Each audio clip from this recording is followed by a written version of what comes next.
Buenos días, hermanos. Dios les bendiga. La paz de Dios sea con todos y cada uno de ustedes. Les invito a tomar sus asientos. Un saludo cordial y fraternal a todos ustedes.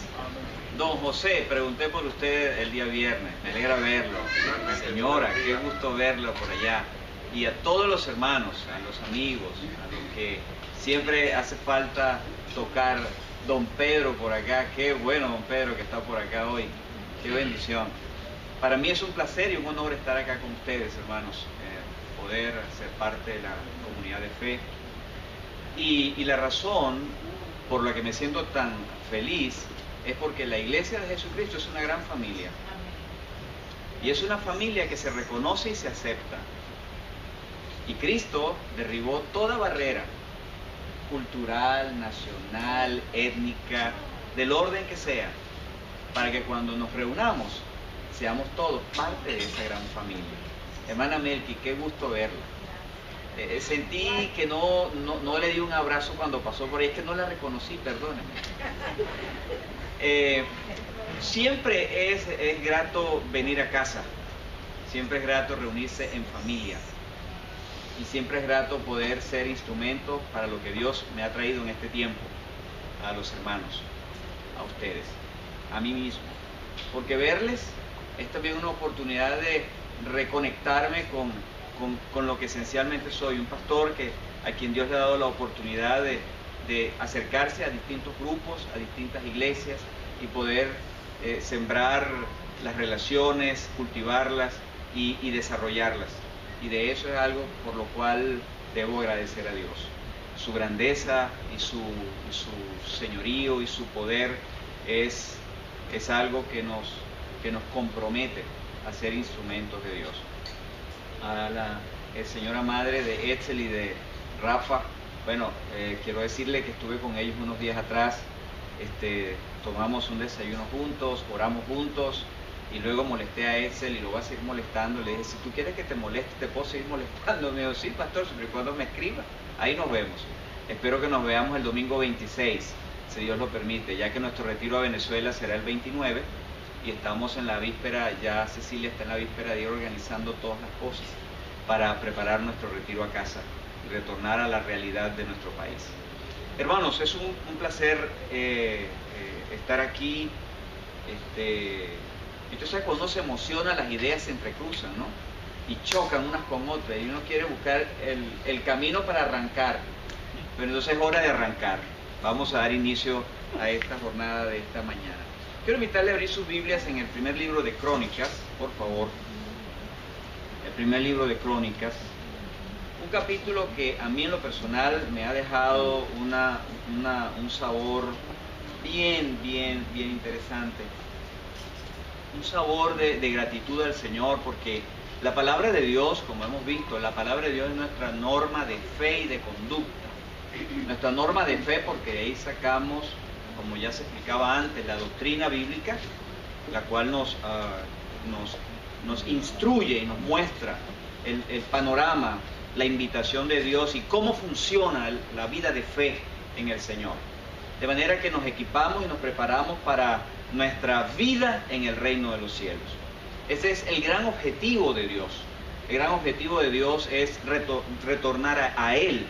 El gran objetivo de Dios es que nosotros podamos, en nuestro peregrinaje espiritual, poder mantener en alto el testimonio de que Dios está transformando vidas, y ese programa y ese proceso y ese resultado de transformación de vida mostrará a otros que Dios sí puede cambiar la vida de quien sea, de que Dios sí puede transformar culturas, Dios puede transformar sociedades y todo es posible a través entonces de un grupo organizado, de un grupo ordenado como lo es la Iglesia, con unos valores, unos principios traducidos, expresados en la palabra de Dios, en la doctrina, y eso se convierte en nuestra norma de fe y en nuestra norma de conducta, porque evidentemente tenemos que poner en práctica lo que el Señor nos enseña acerca de su palabra, poderla vivir.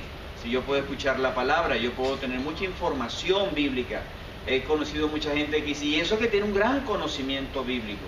El conocimiento por sí mismo no opera en la voluntad de Dios hasta que yo no lo materializo, hasta que yo no lo pongo en práctica.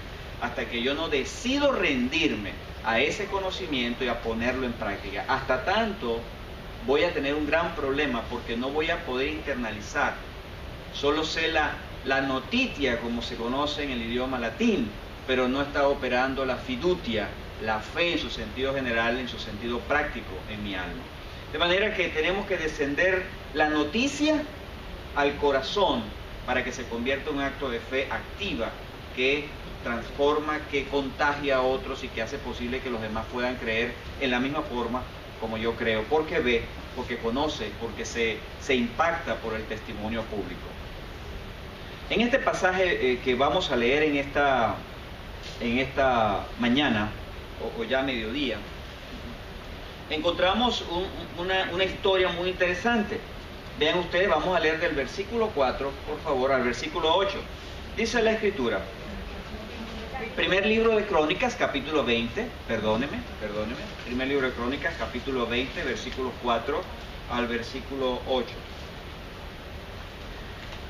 Cuando todos lo tengan, pueden decir amén. Amén. Magnífico. Vamos pues, leemos entonces en el nombre que es sobre todo nombre, el nombre de nuestro Señor y Salvador Jesucristo.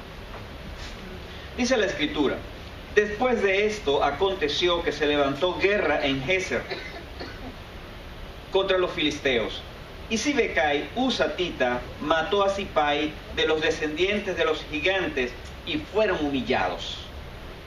Volvió a levantarse guerra contra los filisteos.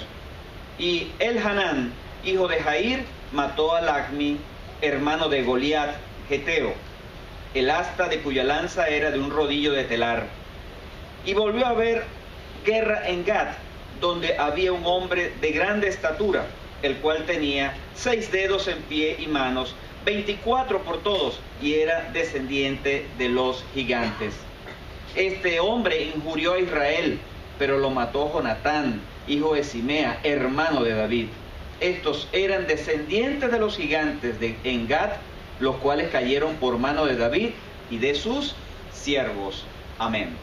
Pueden tomar sus asientos, muchas gracias.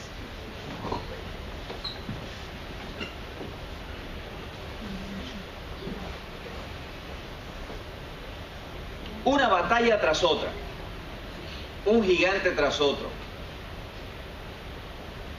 Voy a titular en esta mañana nuestro sermón, una batalla más. Una batalla más. El relato bíblico nos muestra que el pueblo de Israel siempre ha sido atacado por gigantes. Este pasaje, si lo ponemos en contexto con el pasaje en el cual David hizo su aparición en escena para pelear contra el gigante Goliat, tiene unas diferencias abismales y significativas. ¿Cuáles son esas diferencias? La primera de ellas es, según el pasaje que acabamos de leer, los versículos que acabamos de leer, dice que hubo una batalla, y en esa batalla un filisteo, ¿verdad?, se levanta contra el pueblo del Señor, y se levantó uno llamado Sipai, se levantó uno llamado Sibecai, y mató a Sipai, que era uno de esos grandes gigantes, y los israelitas sometieron a los filisteos. Sigue usted leyendo y encuentra que luego hubo otra nueva batalla. En esta nueva batalla se levanta en guerra los filisteos nuevamente, y Elhanán, hijo de Jair, mató a Lacmi, hermano de Goliat. Si seguimos leyendo, dice que hubo otra batalla, y aquí hubo una nueva guerra en Gat, donde un hombre grande de estatura que tenía 6 dedos en las manos y 6 dedos en los pies, es decir, tenía 24 dedos. Era sobresaliente este gigante, no solo porque era de una alta estatura, sino porque estructuralmente tenía unos elementos que a cualquiera asustan. Y luego dice que hubo otro más que injurió al pueblo de Israel, pero lo mató Jonatán, hijo de Simea, hermano de David. Y finaliza el texto como diciendo, esto es costumbre. Mire cómo dice, estos eran descendientes de los gigantes en Gat, los cuales cayeron por mano de David y de sus oficiales. Se estableció una costumbre que el pueblo de Israel empezó a tener en poco a los gigantes. No importa que tuvieran hasta 24 dedos.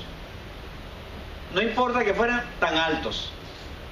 Pero yo lo traigo en contraste a ustedes hoy, porque quiero mostrarles que al principio no fue así. La historia bíblica nos narra, y quiero invitarles a ir al primer libro de Samuel, por favor. En el primer libro de Samuel encontramos una historia diferente. Esa historia diferente comienza en el capítulo número 17 del primer libro de Samuel. Fíjense que antes de que David apareciera en el contexto, había un gigante llamado Goliat, este que aparece en Primera de Crónicas capítulo 20, cuyo hermano es muerto en la batalla. Este hombre llamado Goliat había creado una clase de trastorno en las huestes de Israel que impidió que el pueblo de Israel pudiera combatir a los filisteos. Recordemos que el rey Saúl había acampado en un valle. Y dice la escritura que un famoso guerrero, capítulo 17, versículo 4 del primer libro de Samuel, los ejércitos estaban enfrentados en un valle y este famoso guerrero sale entonces del campamento de los filisteos. Se le conoce como un paladín, el cual se llamaba Goliat de Gad, y tenía, dice la escritura, una estatura de 6 codos y un palmo. Eso equivale a decir que más o menos este caballero tenía algo así como casi 3 metros de altura. Era verdaderamente alto. Y luego dice la escritura que traía un casco de bronce en su cabeza y llevaba una cota de malla y era el peso de 5,000 ciclos de bronce. Sobre sus piernas traía grebas de bronce y jabalina de bronce entre sus hombros. El asta de su lanza era como de un rodillo de telar, igual que su hermano. Estos gigantes siempre usan unas vestiduras que impresionan. Ya vamos a ver. Y luego dice la escritura que en el versículo 8 que se paró y dio voces a los escuadrones de Israel diciéndoles: ¿para qué os habéis puesto en orden de batalla? ¿No soy yo el filisteo y vosotros los siervos de Saúl? Escoged de entre vosotros a un hombre que venga contra mí. Y si él pudiere pelear conmigo y me venciere, nosotros seremos vuestros siervos. Y si yo pudiere más que él y lo venciere, vosotros seréis nuestros siervos y nos serviréis. Y añadió el filisteo: hoy yo he desafiado el campamento de Israel, dadme un hombre que pelee conmigo. Oyendo Saúl y todo Israel estas palabras del filisteo, se turbaron y tuvieron gran miedo. Oiga, pero no va a tener miedo Saúl. Mire, cuando uno busca un poquito las dimensiones y el peso de la estructura de todo lo que llevaba el gigante Goliat, dice que llevaba un casco en su cabeza que era de bronce y su coraza, su malla, pesaba 5,000 ciclos de bronce. Esto equivale a decir 55 kilogramos. Sí, usaba una cosa que recubría su pectoral de tal manera que creaba una impresión a cualquier hombre que convencionalmente se parase frente a él. Pero también añade que el asta de su lanza parecía un rodillo de telar y tenía una punta de hierro que pesaba 600 ciclos de hierro. Eso equivale a 7 kilogramos. Así que sume conmigo, por favor.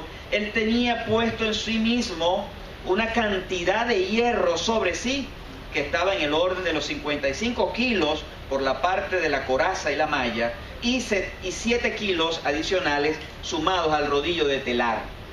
¿Cuánto estaba pesando este caballero solamente en lo que cargaba puesto? Unos 62 kilos. Yo quiero que usted convierta eso a... ¿Cuánto? 125 libras. 125 libras fuera de su peso corporal neto. Sin contar que tenía un escudero que llevaba su espada. Es decir, cualquier ejército convencional al que se le pare un monstruo de esa categoría y de esa naturaleza tiene que pensarlo 2 veces. Miren las implicaciones que tiene para el pueblo de Israel el que este gigante se levanta contra el pueblo de Israel para desafiarlo y para detenerlo en su avance. Dice la Escritura que cada vez que este hombre aparecía, el pueblo de Israel, es decir, el ejército de Israel temía ante el avance, ante la ofensa y ante los improperios que este gigante llamado Goliat emprendía contra las huestes del Señor. Hermanos, cuando enfrentamos gigantes así, literalmente nosotros también podemos pasar por este tipo de situaciones. El tamaño, la dimensión de cualquiera sea la prueba por la cual nosotros estemos pasando puede generar que nosotros tengamos que detenernos a considerar, si no a combatir, por lo menos detenernos a considerar qué es lo que hay delante de nosotros. Pero la diferencia está en cuál es el centro de la vida espiritual del pueblo de Israel en Primera de Crónicas capítulo 20 y cuál es el centro de la vida espiritual del ejército bajo Saúl en ese contexto de Goliat.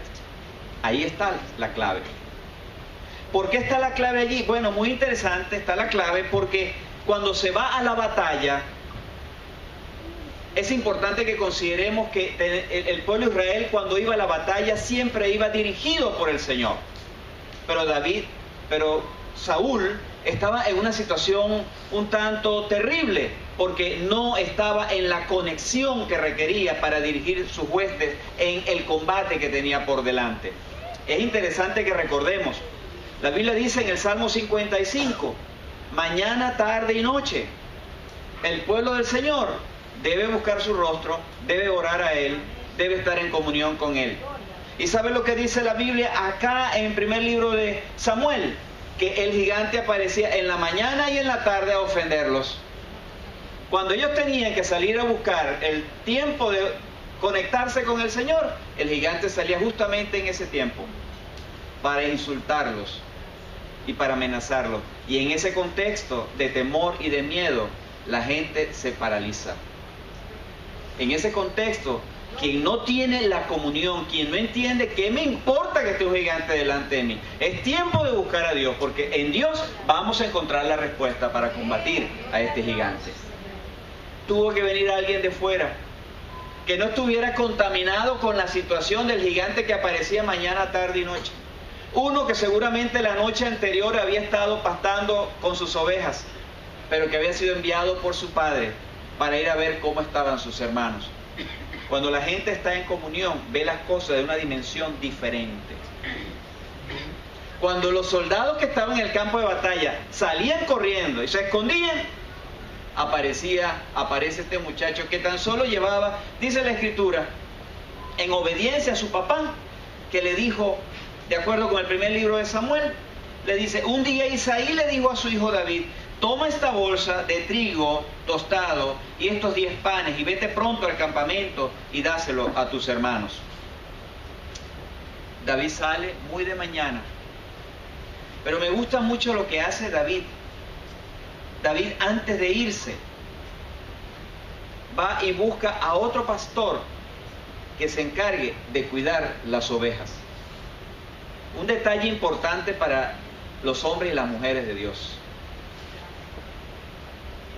Cuando salen a obedecer el mandato de la autoridad, siempre dejan todas las cosas arregladas en el ministerio. No se van corriendo.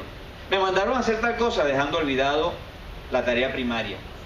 Dice la Escritura que David fue y se levantó muy de mañana y después de encargarle el rebaño a un pastor, tomó las provisiones y se puso en camino. Son los detalles que nos hablan de la vida de una persona que está centrada en Dios. No deja cosas al azar.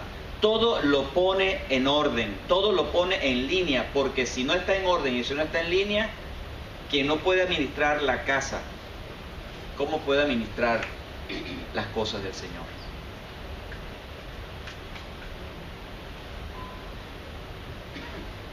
Yo dije el día viernes aquí Ustedes tuvieron que enfrentar al gigante María con todo su poder.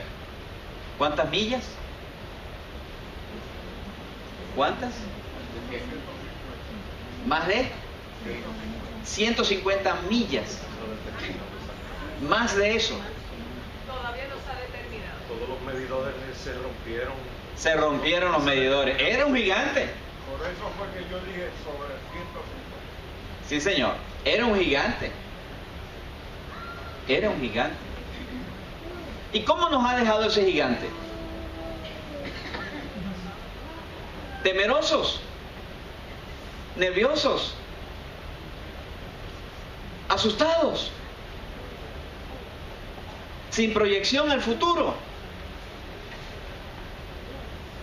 Queridos hermanos, veamos la historia final de Goliat. Porque hace falta que Dios inspire un siervo, una sierva de Dios que se levante y diga, ¿qué gigante y qué gigante? Lo que encontramos aquí es que este joven llega allá al lugar donde estaban reunidos todos y sale el filisteo y es el único que se atreve a decirle quién es este filisteo incircunciso que se atreve a desafiar a las huestes del Señor. Mire, hermano, solamente alguien que esté totalmente loco ignora la realidad. Pero cuando la gente tiene un compromiso sobre lo que hay que hacer en una realidad, toma las acciones y los pasos que debe hacer guiado por el Señor.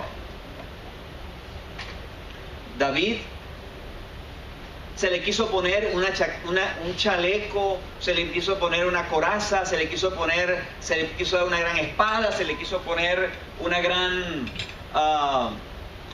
posiblemente un casco, cualquier cosa que le hayan puesto, los instrumentos de guerra, y ninguno le funcionaba. Todos le detenían. ¿Por qué? Porque él estaba acostumbrado, como le dijo luego el rey, mira mi señor y rey, yo estoy acostumbrado a defender mis ovejas.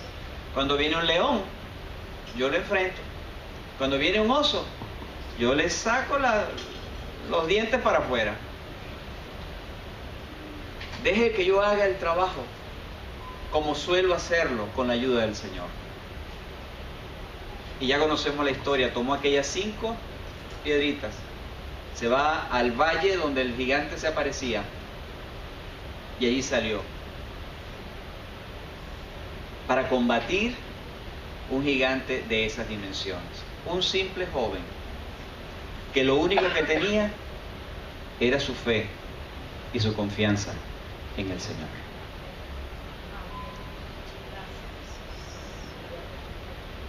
Qué importante es una iglesia con fe y con confianza. Qué importante es un ministerio con fe y con confianza. Qué importante es que esa persona con fe y confianza sabe que su única fortaleza viene del Señor.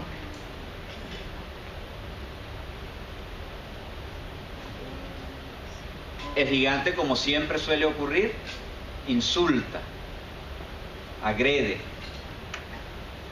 ofende.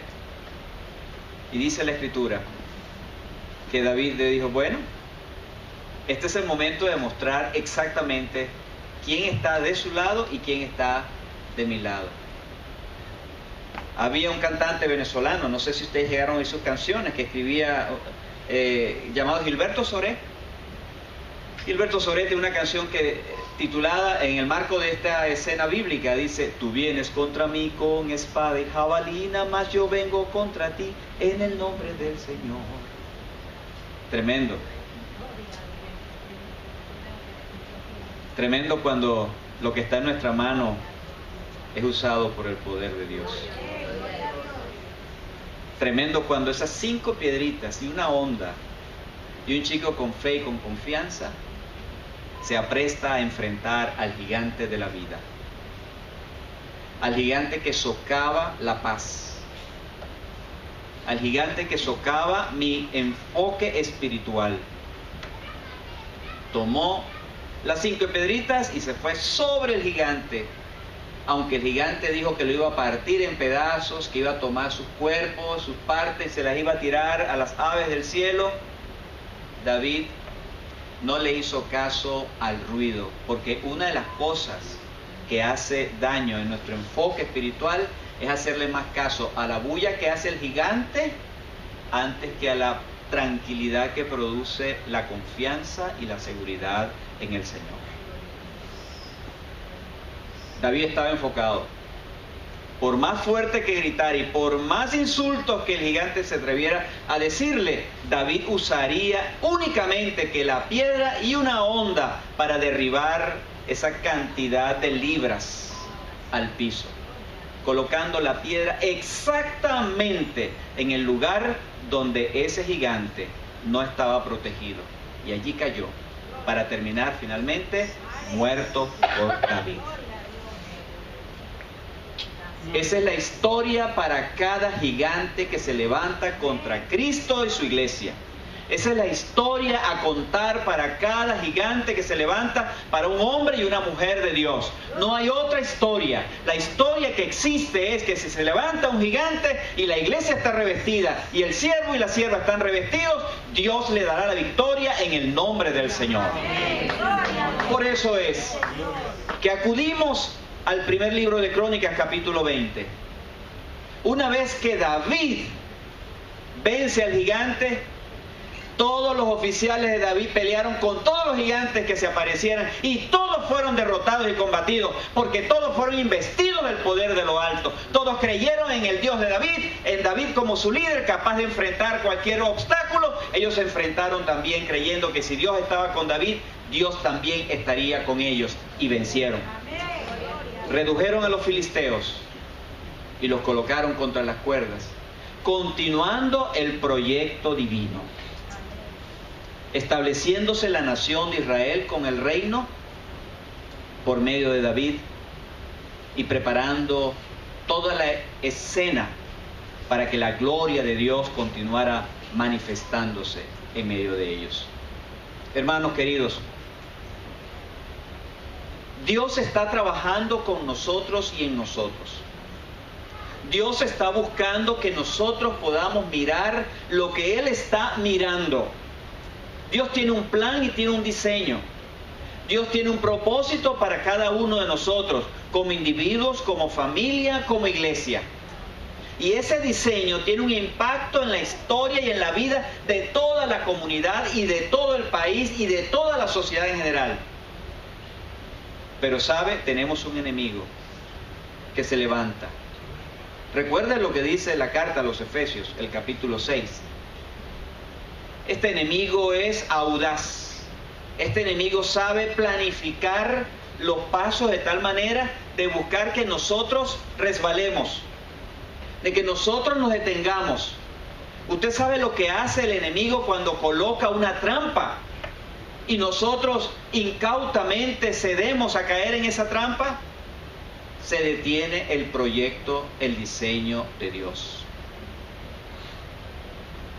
como sucedía al pueblo de Israel. Igual puede llegar a suceder en nosotros también.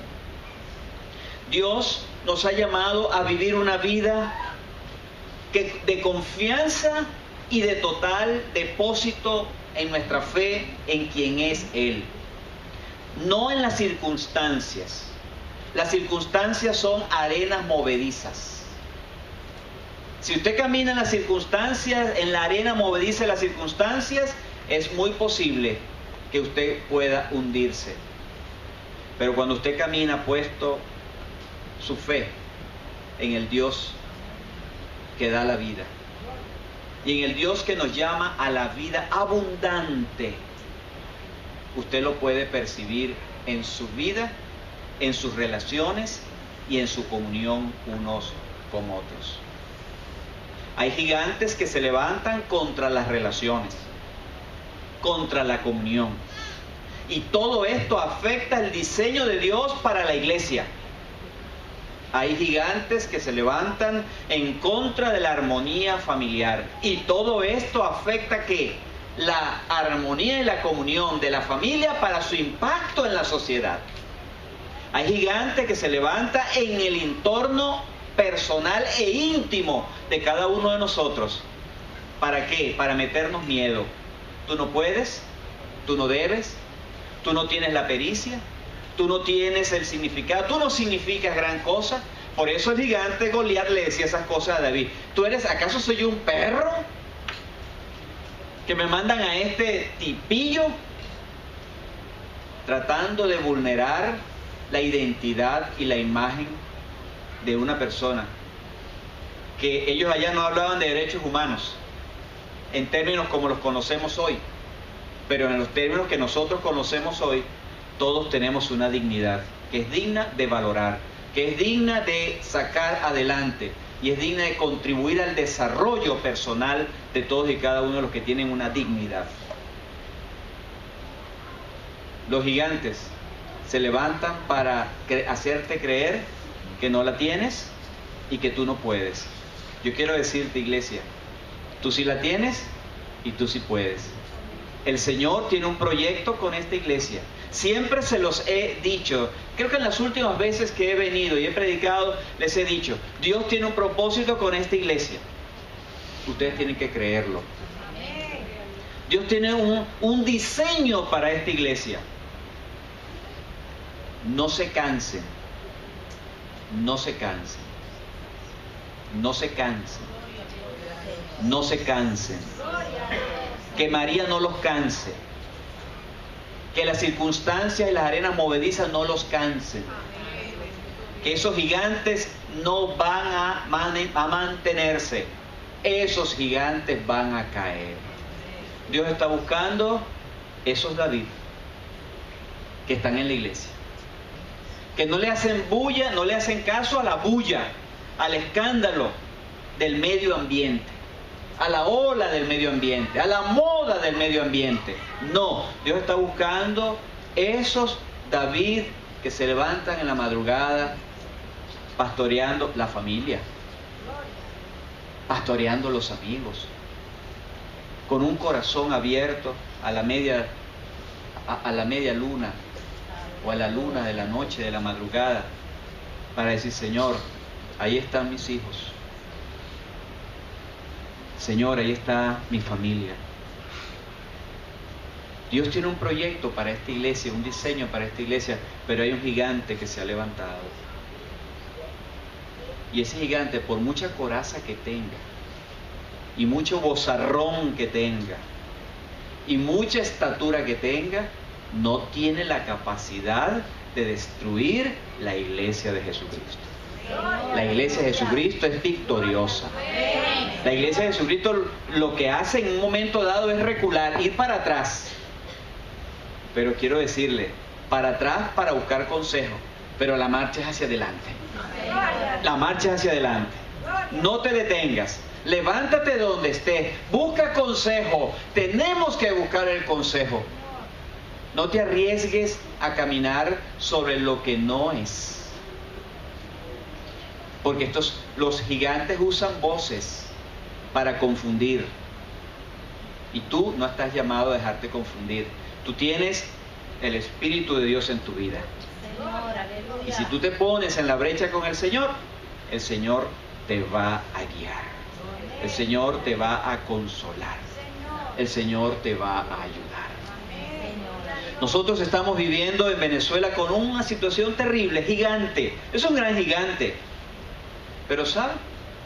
Hemos decidido poner la mirada en el Señor y caminar en lo que Él ha dicho que nosotros tenemos que hacer. Dios tiene un diseño para el país en medio de esta situación alarmante que se vive. Y si nosotros todos nos venimos corriendo y nos vamos y dejamos eso así, ¿qué será de la nación? ¿Qué será de la iglesia? Es un gigante, pero nosotros tenemos un trabajo que hacer. Y sabemos que a los que aman a Dios, todas las cosas nos ayudan a bien. Es una realidad que quiero conectarla, porque toda batalla espiritual que nosotros libramos, queridos hermanos, contra los gigantes, conllevan a que haya heridas, conllevan a que haya dolor. especialmente cuando en la batalla estamos pensando en función de nuestros propios intereses y no en los intereses reales del Señor para con nosotros, no en la óptica divina. Pero nosotros creemos que si nosotros continuamos haciendo nuestra labor allí, Dios habrá de glorificarse en una forma extraordinaria, como Él solo puede y sabe hacerlo. Por eso, yo quiero animarlos a ustedes a confiar en el Señor. Quiero animarlos a verse como el primer libro de Crónicas, capítulo 20. Una batalla más es una simple nueva batalla. Lo que no podemos perder es la guerra. Una batalla más. Si tú has perdido tus últimas batallas, yo quiero decirte que puedes levantarte perfectamente, porque la Biblia dice que mientras hay vida, hay esperanza. Y usted está aquí, hoy hemos escuchado esta deliciosa clase bíblica que nos instruye, que nos anima, que nos invita a recordar, a reflexionar sobre el hecho de que si no hemos estado combatiendo lícitamente para honrar al Señor, pues también podemos levantarnos para revertir eso y honrar al Señor a través del nuevo combate. Podemos levantarnos y decir: Señor, he estado peleando una batalla de espaldas hacia ti, pero hoy me levanto para venir a ti y de cara a ti comenzar a ver esta batalla desde una dimensión diferente.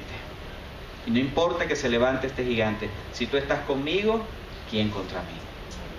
No importa que se levante ningún gigante, no importa una nueva batalla más, siempre la vamos a tener. Tú ganas una cosa, pasas a otro nivel. Es una cosa extraordinaria cómo Dios va equipando y educando a su pueblo. Una primera experiencia, posiblemente negativa, posiblemente mala, posiblemente frustrante, pero esa nueva experiencia te permite repensar dónde está la falla para volver a corregir y comenzar a caminar de nuevo. Es así como Dios te quiere. No te quedes en la mala experiencia, no te quedes en el momento amargo. Corrige lo que tienes que corregir y levántate, porque te viene una nueva batalla. Esta batalla no termina.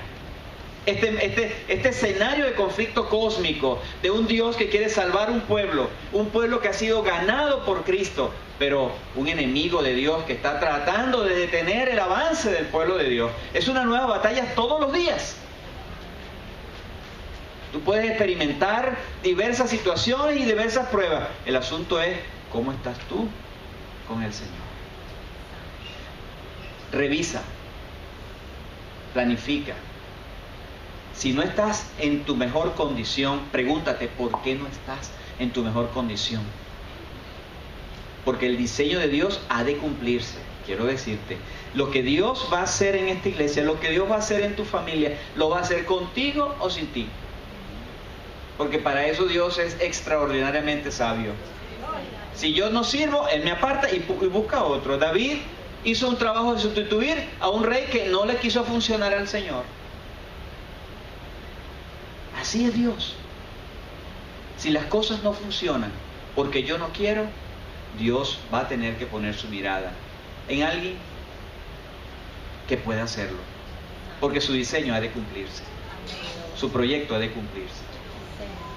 Mírate cómo estás en tu ministerio, en tu comunión. Ese gigante te tiene detenido, te tiene detenida. Mírate cómo estás como familia, porque la familia sufre mucho. Mírate cómo estás en tu entorno laboral. Mírate cómo estás en tu entorno relacional, eclesial. Y eso dice mucho de cuánto Dios quiere hacer con su pueblo. ¿Qué gigante te detiene? El gigante de la impaciencia. Que las cosas no se dan en cuando yo digo, no se van a dar cuando tú dices. Te tengo una buena noticia: no se van a dar cuando tú dices. Se van a dar en el tiempo de Dios. Y la cosa grandiosa, que cuando las cosas se dan en el tiempo de Dios, permanecen. Perduran. Se sostienen, vengan Marías, vengan Ernestos, vengan los que vengan. Vengan los José Damián, no importa. Con cariño, hermano José. Venga quien venga. ¿Sabe por qué? Porque está establecido en la roca inconmovible, que es nuestro Dios. Esa es la fe que yo tengo en el contexto de país y que he dicho, hermanos, allí estamos y allí seguimos, laborando y sirviendo al Señor, con confianza y con convicción. Dos cosas, confianza y convicción. ¿Por qué? Porque es la única manera de poderle servir a Dios. David no se plantó frente al gigante preguntándose, ¿será que como el león puedo ganarle a este tipo? ¿Será que como al oso puedo ganar? Él no se preguntó eso. Él solo tenía un objetivo. Él solo tenía una meta definida. Y esa meta, ese objetivo, estaban frente a él, pero además requería la convicción y la resolución para echar abajo ese gigante en el nombre del Señor. ¿Nos está faltando convicción? Pues el Señor de la convicción, el que crea la fe, el que pone la esperanza, el que retribuye y hace florecer el amor, está en medio nuestro. Él está en medio nuestro porque su Espíritu Santo está aquí para remover de nosotros toda sombra de duda de lo que Él quiere hacer. El Espíritu de Dios está aquí para hacerte ver que Él tiene un propósito contigo, no importa cuánto te escondas, no importa cuánto transformemos nuestra imagen, Él tiene un propósito contigo. Recuerdo mucho al pastor Ramón cuando nos decía en sus clases bíblicas de los martes, no sé si hemos estado trabajando los martes, pastor, pero yo recuerdo mucho que usted decía algo muy valioso, que siempre lo tengo en mi mente. Si no le colaboramos al Espíritu Santo, pues el Espíritu Santo toca, el Espíritu Santo llama, el Espíritu Santo alerta, pero si yo no le colaboro, pues difícilmente Dios puede hacer la obra en nuestra vida. Ese gigante se mantiene delante, desafiando, y usted asustado, y usted temeroso, y usted metido en la carpa, metido en el cuarto, metido en lo que sea para escapar a las amenazas del gigante. Pero Dios me ha traído para decirte, sal de tu cuarto, sal de tu carpa, vete a donde tienes que estar, levántate en el nombre del Señor para que empieces a observar a Dios operar. Toma la sencillez de las 5 piedritas, guiado por el Espíritu, que no importa cuán bien revestido esté ese gigante. Al final del día, ese gigante tiene un punto débil. Y por allí Dios va a poner el acento. Y cuando Dios pone el acento, hermanos, aprendemos a ganar confianza. Cuando los gigantes comienzan a caer, comenzamos a tener fe.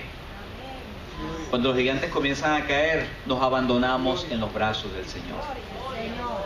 Creo que nos hace falta una gran dosis de abandono en los brazos de Dios.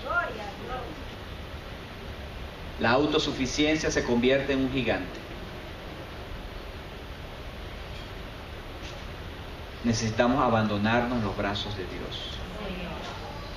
Les invito a estar de pie. Vamos a orar. Después que David venció al gigante Goliat, en el transcurso histórico del reinado de David, todos los gigantes que se levantaron fueron vencidos, una batalla tras otra. ¿Por qué? Porque Dios quitó el temor y veían a los gigantes como situaciones que había que enfrentar con un costo importante, pero la victoria estaba ya sellada, porque el Señor estaba con el pueblo de Israel. El Señor estaba con ellos. Ellos buscaban a Dios. David ordenó el culto. Esto es maravilloso.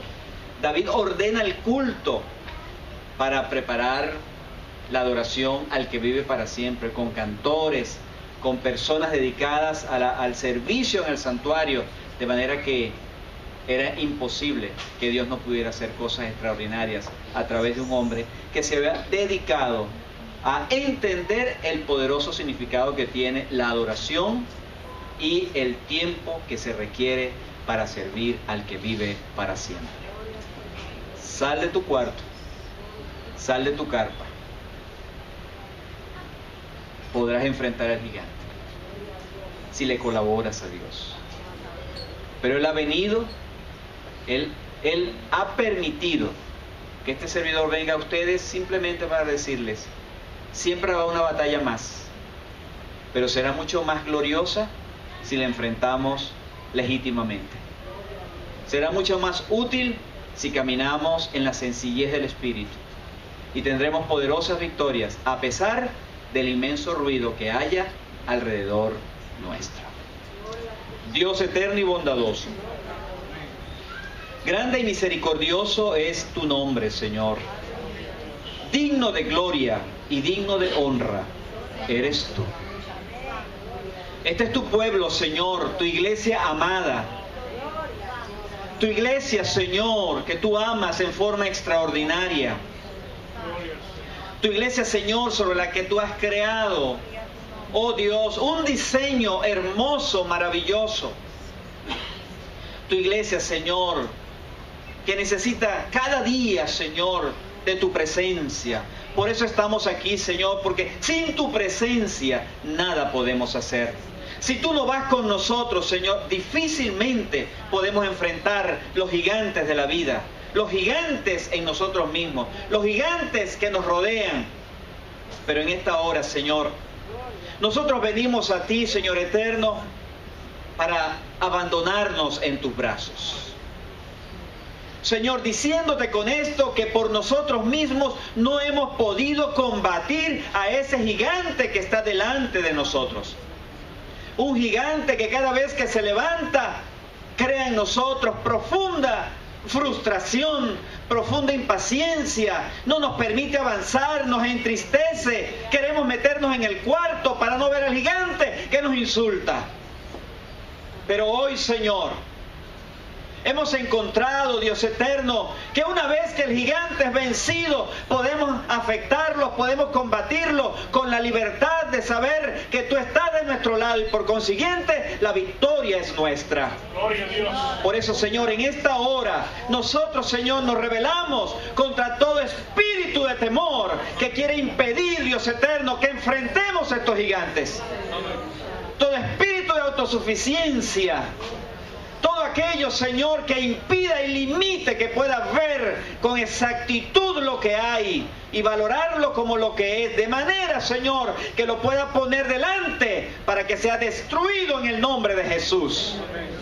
Señor, nosotros necesitamos de tu ayuda. Esta iglesia y yo necesitamos de tu ayuda todos los días. Todos los días vamos a una batalla nueva. Todos los días a una situación diferente. Pero en tu nombre, Señor, nosotros venceremos en medio de cada escenario, sea cual sea. Porque nuestra fe, nuestra confianza está en ti, Señor. Pero, Señor, si no estamos venciendo, podemos ser nosotros mismos la clave del asunto. Míranos, Señor. Tú nos llamas a ser más que vencedores y nosotros estamos asustados. Tú nos llamas a ser más que vencedores y nosotros estamos temerosos. Tú nos llamas a ser más que vencedores y nosotros estamos detenidos.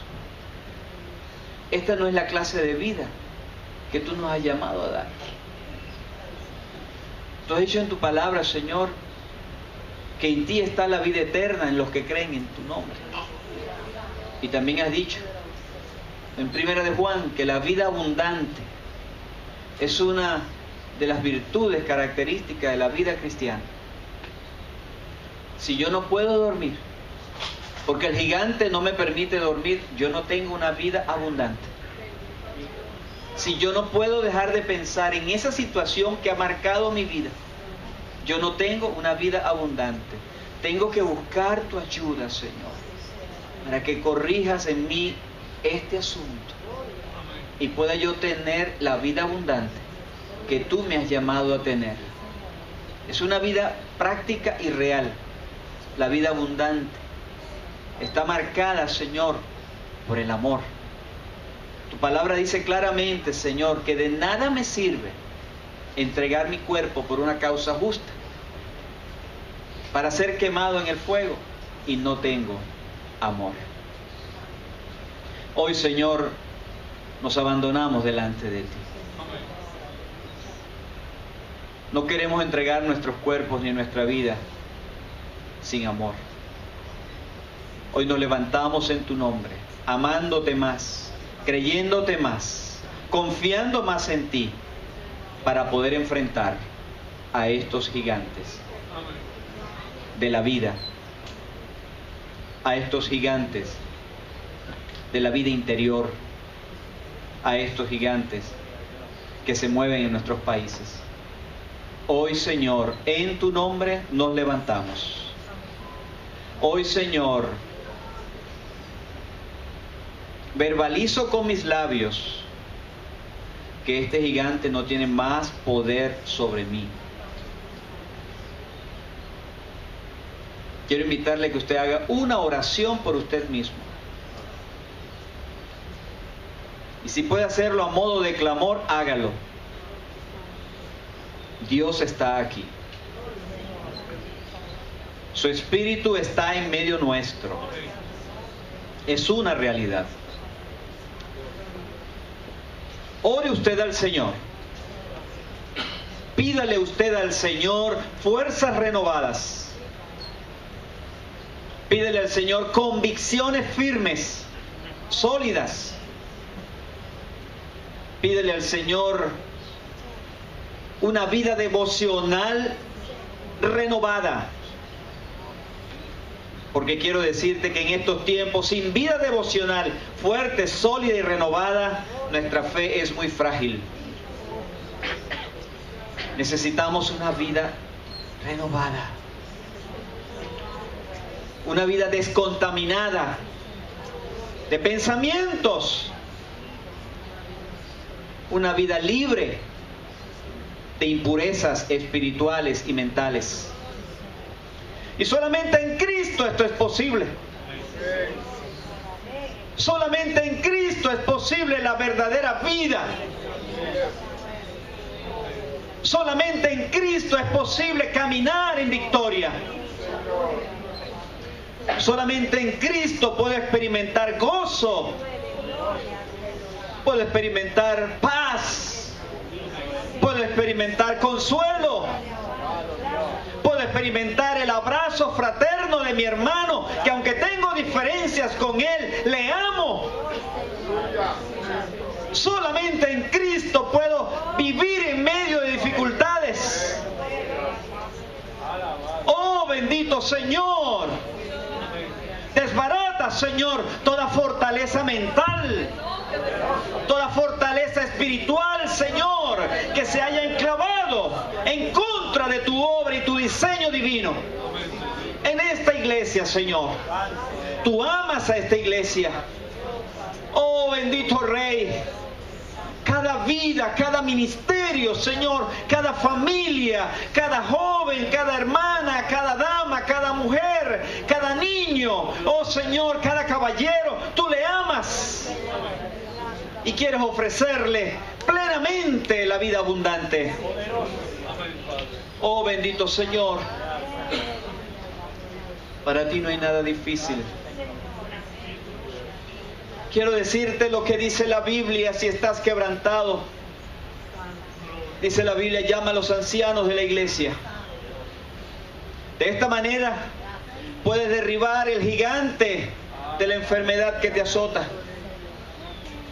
Puedes derribar el gigante que confronta tu soledad para hacerte ver que no sirves y no puedes. Pues Dios está aquí para reafirmarte que tú sí sirves.